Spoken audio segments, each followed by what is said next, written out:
The squatters' camp on the outskirts in Sao Paulo, in the city of São Bernardo, began with 500 families in early September. Barely 2 months later, it has expanded to include an estimated 8,000 families. Exact numbers can't be confirmed, but the view is impressive. And newcomers are still arriving, building tents with wood and canvas.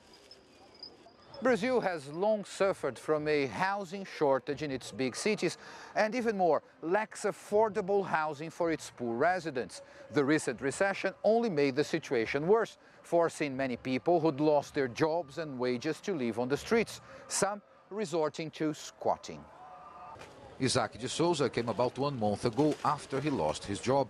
He lives here in this small tent and works as a volunteer in a community kitchen where donated food is prepared for the group.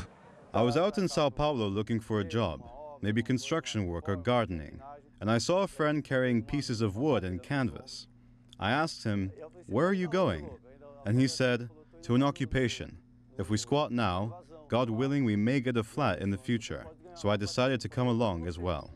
The squatters, organized by the Landless Workers Movement, a land reform group, wants the government to expropriate the land that has been unused for 40 years and has a growing tax debt to build low-cost housing. This is the result of the worsening of the social crises in Brazil. We have 40 million people out of work. Many of them can't pay rent anymore and have to squat. Sao Paulo state authorities say they plan to build 50,000 new houses for low-income citizens this year, but acknowledge that doesn't come close to addressing a regional shortage of at least 1.2 million homes.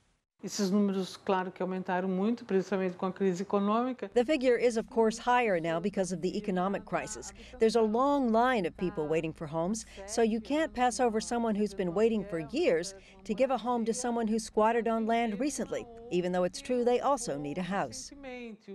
Brazil is still far from solving the severe house shortage that affects millions of its citizens, a problem that remains in plain sight in the country's major cities.